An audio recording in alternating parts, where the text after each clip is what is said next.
After 8 years of this Prime Minister, after 8 years, our armed forces are facing a recruitment crisis that will take years to overcome. After 8 long years, after 8 years, 8 years of this Prime Minister.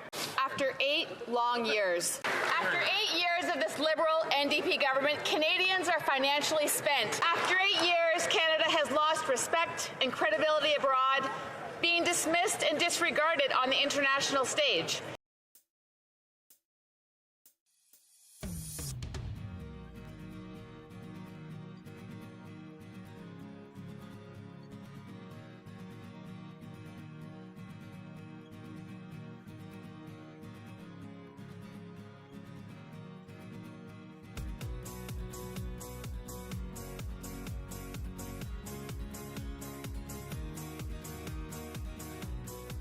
Another Liberal patronage scandal. Canadians have never had it so bad, while Liberal lobbyists have never had it so good. Yet many Canadians are sinking in debt. Reckless spending, record debt, and tax increases. Gas, home heating, and groceries are more expensive than ever before. It should not be up to Canada's sons and daughters to foot the bill for a government looking for a quick vote today. Over 700 CAF members at CFB Petawawa are left without hot water or heat because the workers manning those utilities are not considered essential. The cost of housing has doubled, while Beijing agents strike at the heart of Canadian democracy, imperiling our freedoms by threatening our democratically elected members and their families. The Prime Minister is off on lavish Jamaican junkets and footing Canadians with the bill.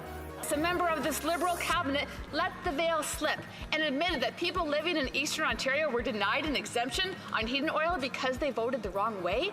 For rural communities across the country, hunters and anglers represent a much needed and valued group of Canadians. They are stewards of the land and its animals, keeping wildlife populations in check while providing food and sustenance to many. Given that the government has announced a temporary 3-year pause to the federal carbon tax on home heating oil, the House called on the government to extend that pause to all forms of home heating. That is what we're asking for today and with the vote on Monday.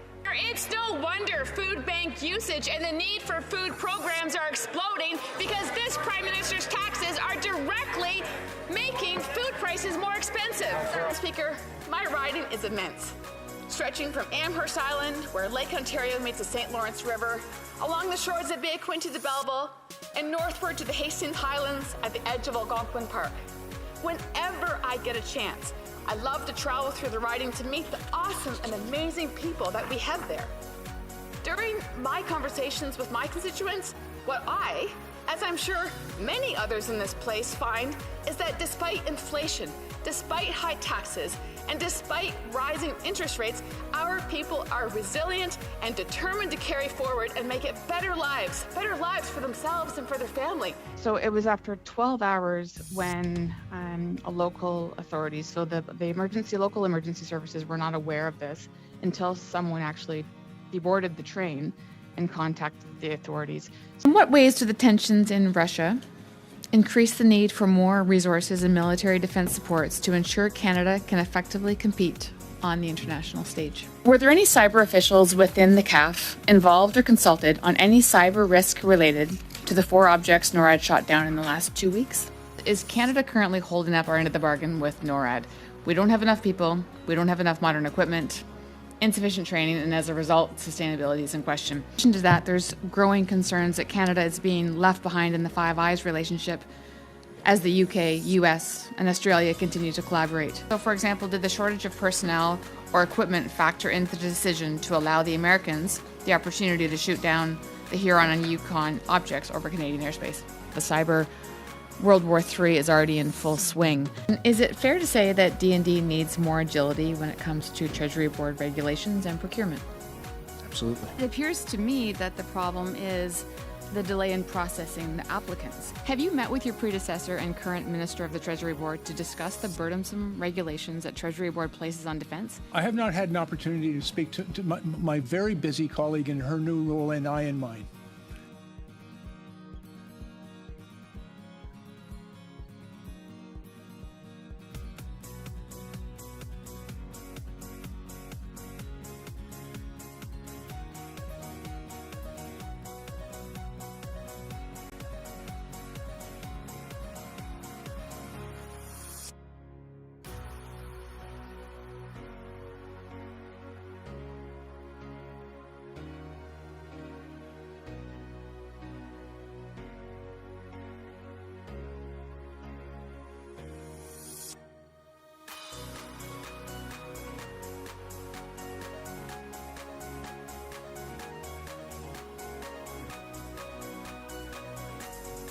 When will this government cancel this cruel and callous carbon tax?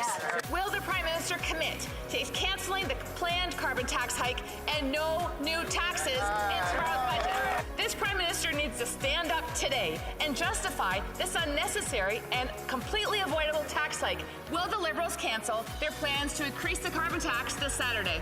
Today, we are continuing to block the Liberal budget until the government ends inflationary deficits and spending to bring down inflation and interest rates. Are they willing to put partisanship aside, work with the opposition, and end this inflationary deficit spending?